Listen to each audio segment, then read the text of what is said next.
March 23, 1951. It's 3:17 a.m., and in the Atlantic Ocean, 725 kilometers west of Shannon.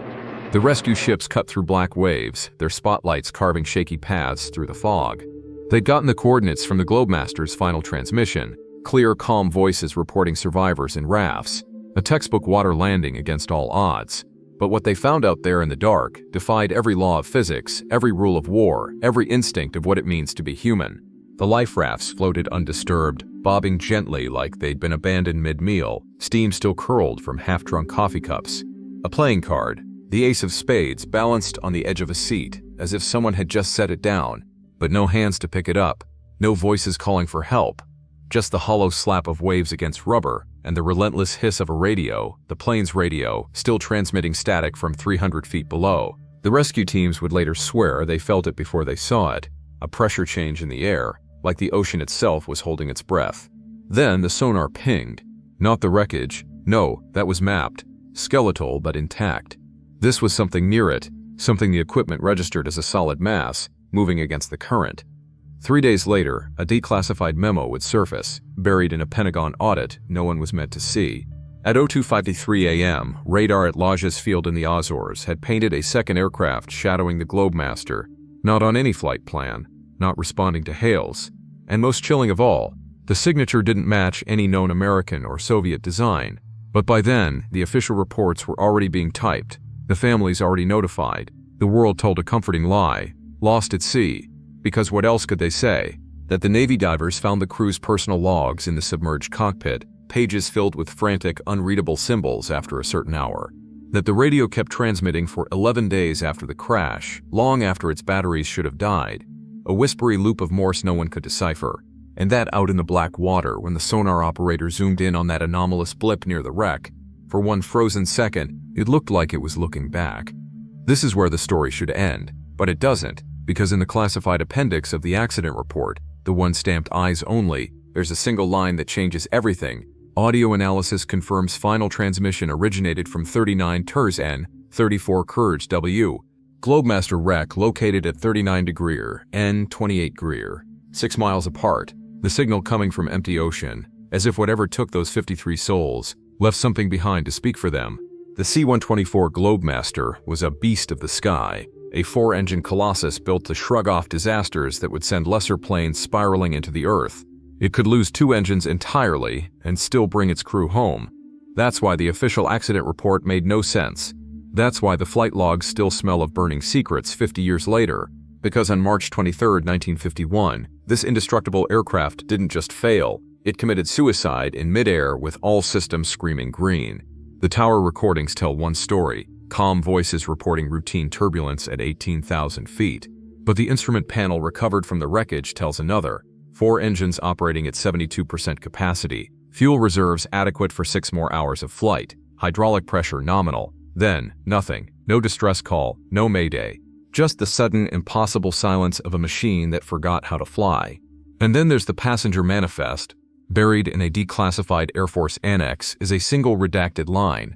Dr. Richard L., classified, Fort Detrick, MD. The ink around his name is smudged, not by time, but by hurried fingers trying to erase it. Fort Detrick, the height of America's bio-warfare program, the birthplace of weapons that didn't officially exist. Watch the grainy boarding footage frame by frame, and you'll see him a gaunt figure in a civilian overcoat, clutching a briefcase too small for a transatlantic flight. He boards last. The crew doesn't greet him. When the camera catches his face in one blurred frame, his mouth is moving, not speaking, humming. The flight engineer's personal diary surfaced in a 1998 estate sale, pages stiff with salt water. His final entry, scribbled hours before takeoff. They loaded the special cargo at no tags, no paperwork. The weight distribution's all wrong, like something inside is moving. Here's what the Air Force never explained. The Globemaster didn't spiral, didn't stall. Radar shows it descending in a perfect straight line, as if following some invisible elevator shaft down to the waves. The last radio transmission wasn't a scream, it was coordinates, repeated 3 times in a voice so flat it might have been reading a grocery list. And the engines. When salvage teams finally reached the wreck, all 4 propellers were found feathered, a pilot's last-ditch effort to glide a dead plane. Except the fuel lines were intact, the ignition switches still on, the black box recorded no loss of power. It's as if some unseen hand reached into the cockpit and turned the sky off. But the real question isn't how it crashed. It's why the rescue planes found the life rafts deployed with military precision, but the emergency locator beacons deliberately disabled, why the crew's personal sidearms were recovered still holstered, yet every single survival knife was missing, and why, when divers finally penetrated the cargo hold, the only thing they found was a single steel locker door warped outward, locking mechanism melted from the inside. The ocean keeps its secrets well, but sometimes when the currents shift just right, the waves cough up answers to questions no one dared ask, like why a vial stamped Project SHAD washed ashore in Portugal 6 months later, or how a Soviet trawler's nets once hauled up a flight suit with no body inside, just a name tag that matched a co-pilot declared lost at sea, and a pocket full of ice that refused to melt. The official report blames unexpected mechanical failure, but mechanics fail. Physics doesn't. The ocean was calm when the first recon plane arrived, too calm, like a held breath. Through the grainy lens of a military camera, they appeared exactly as the last transmission described. 53 survivors in 3 rafts, clustered together in the pre-dawn gloom. The photos should have ended the mystery right there. But when the film was developed, the intelligence officers found something that made them lock the images away for 30 years. In every single shot, the same 3 faces weren't just blurred, they were missing. Not obscured by motion or shadow, not hidden behind other men. Simply gone, as if the camera refused to acknowledge their existence. The radio operator aboard the USS Harding would later describe tasting copper on his tongue, a sharp, electric tang that flooded his mouth the moment they entered the fog bank surrounding the rafts. The ship's compass spun lazily. Their radar painted ghost images that flickered in and out like candle flames. And then there were the voices, not from the radio, not from the rafts, but from beneath them, echoing up through the hull as if the ocean floor had opened its mouth to whisper. At 05:47 a.m., a young ensign swore he saw one of the survivors stand up in his raft, not waving for help, but staring directly at the rescue ship with an expression that made the sailor later vomit over the rail. When asked to describe it, he could only say, it wasn't fear, it was recognition. By the time the officers trained their binoculars on that raft, the man was seated again. His lips were moving, but no sound came out. The fog thickened. It wasn't white, it wasn't gray. It was the color of television static, swallowing the raft's whole for 93 seconds, according to the ship's log. When it cleared, the survivors were arranged differently, no longer clustered for warmth, but spaced evenly apart, each man facing outward like sentries, and the coffee steaming minutes earlier in the recon photos had gone cold. A Soviet submarine surfaced 3 nautical miles away at 06:12 a.m., just the conning tower, barely visible through the mist. The Harding's captain would later testify that its periscope had already been raised when it broke the surface, as if it had been watching the rafts long before the Americans arrived. No identifying markings, no radio response, just the silent glistening lens rotating slowly toward the empty life preservers before sliding back beneath the waves. The last transmission from the rafts came at 06:29 a.m., not a voice, not Morse code.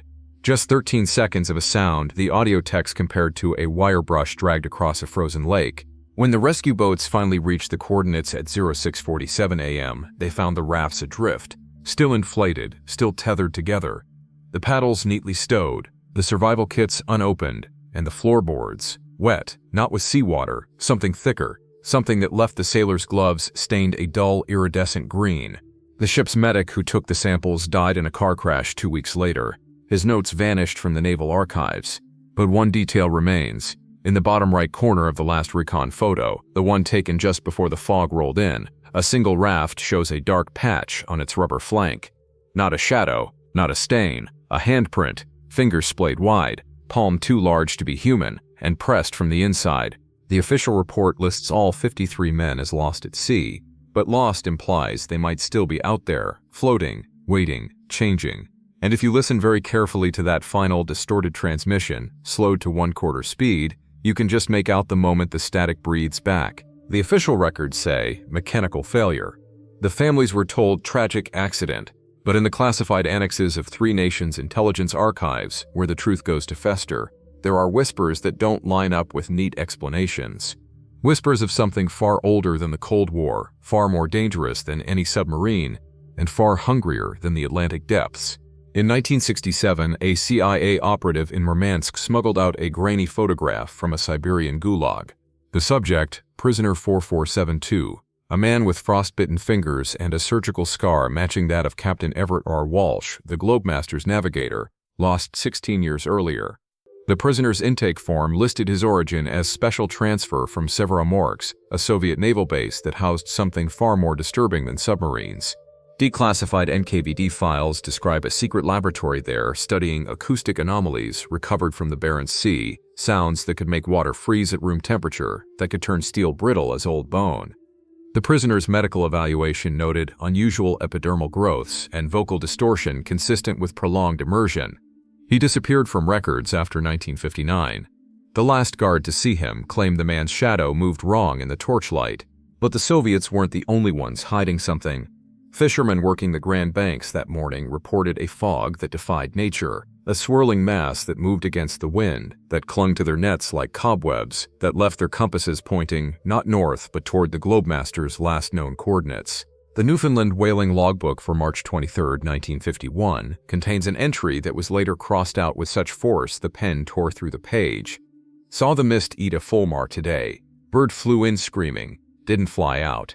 When researchers enhanced the raft photos with modern AI, they found anomalies the original analysts missed. Not just blurred faces, but reflections in the survivors' eyes that didn't match their surroundings. Something tall, something thin, something watching from just beyond the frame. The most disturbing theory comes from an unexpected source, a 1953 Office of Naval Research memo marked Project SHAD. Buried in a paragraph about atmospheric plasma phenomena is a passing reference to the Shannon event and its biological vector hypothesis. The attached microfilm shows a series of mathematical models predicting how something, the word is redacted, but the calculations suggest a living organism, could manipulate electromagnetic fields to create localized perceptual distortions. One margin note in shaky handwriting asks, if it can fog cameras, what else can it fog? Minds, memory. The gap between alive and not. Then there are the sounds. When audio engineers isolated the background noise from the rescue ship's recordings, they found a 19 Hz tone pulsing beneath the static, a frequency known to induce vertigo, nausea, and waking nightmares in test subjects. The same frequency was detected in 1947 at Roswell Army Airfield. The same frequency was recorded by a deep-sea hydrophone near the Titanic wreck in 1996, coinciding with the disappearance of 2 veteran divers who swore something was knocking from inside the hull. And the same frequency, according to a recently leaked DARPA file, is emitted by certain species of bioluminescent jellyfish when they're hunting. The final photograph tells its own story. Taken from the USS Harding's deck at 06:43 a.m., it shows the rafts just before the fog swallowed them for the last time. At first glance, it appears normal, then you notice the details.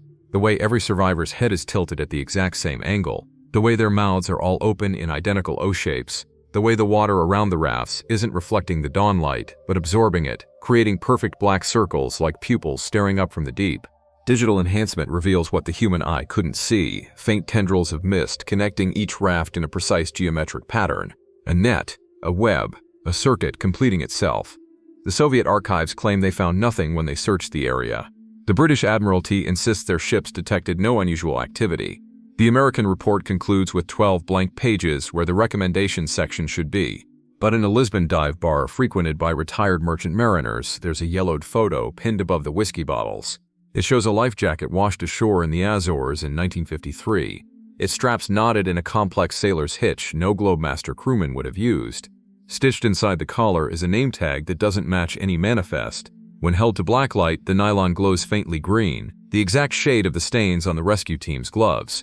Theories are just stories we tell to keep the dark at bay, but sometimes, when all the lies line up too perfectly, when every government's version contradicts the next, when the only consistent detail is that something came up from the deep that morning, it's not a theory anymore, it's a warning. And as the old submariners say, the ocean doesn't give up its dead, it just loans them out for a while. The briefcase was the only thing recovered from the wreckage that didn't belong there. Not military issue, not standard flight gear. A sleek black attaché case with a serial number filed off and a lock that had been melted, not by heat, but by something far more corrosive. When Navy divers pried it open in a sealed lab at Norfolk Station, the brass expected classified documents. What they found instead was a single glass vial, its surface etched with 3 letters that would unravel everything: SHAD. Project SHAD. The Pentagon's darkest Cold War secret. A series of sea-based bioweapon tests conducted on unwitting sailors, where the ocean itself became a petri dish for nightmares. Declassified files describe aerosolized vectors and persistent oceanic contaminants, but the vial's label told the real story: strain K29, marine terrestrial hybrid, 50,000x magnification required. The lab technician who first examined it under microscope reported seeing movement in the sample, not bacterial, not organic, but something that pulsed in time with the lab's Geiger counter. His handwritten note ends mid-sentence. The patterns resemble a Fibonacci sequence, but the next page is missing. But the real horror wasn't in the vial's contents. It was in the shipping manifest, tucked beneath the foam lining. Dated March 24, 1951, 2 days before the flight. Destination RAF Mildenhall, UK. Authorization Operation Looking Glass, and one line circled in red ink: cargo must remain upright at all times. Do not agitate. The Globemaster wasn't transporting weapons, it was transporting food. For something, because when audio engineers isolated the background noise from the cockpit voice recorder, they found a frequency modulating beneath the pilots' voices, a subsonic hum that matched the vibration pattern of the vial's contents under microscope. The same hum was recorded by hydrophones near the Bermuda Triangle in 1940. The same hum was detected in the stomachs of whales that beached themselves near Diego Garcia in 1968. Their bellies distended with seawater that refused to freeze at -20 dirt. And the same hum, according to a leaked DARPA memo, is the exact frequency that makes certain deep-sea organisms swarm. The Air Force said they drowned, the Navy said they were never there, but the life rafts tell a different story. The straps weren't torn, they were unbuckled from the inside. The emergency rations weren't missing, they were untouched except for one can of peaches whose syrup had been replaced with a thick, briny fluid that tested positive for radiolarian silica, a microscopic plankton that hasn't existed in surface waters for 20 million years, and the paddles, lashed together in perfect crosses, floating beside each raft like markers, like offerings. The final transmission wasn't static, it was a conversation. Slow down 400%, the audio reveals 2 distinct layers, the pilot's panicked shouts, and beneath them, something answering in clicks and groans that match no known language, except one. In 2017, marine biologists published a study on sperm whale vocalizations near the wreck site. The dominant pod's dialect contained identical phonemes to the Globemaster's black box, but whales don't learn new sounds, they inherit them, from their mothers, from the deep, from things that have been down there longer than bones. The ocean keeps its secrets, but not forever.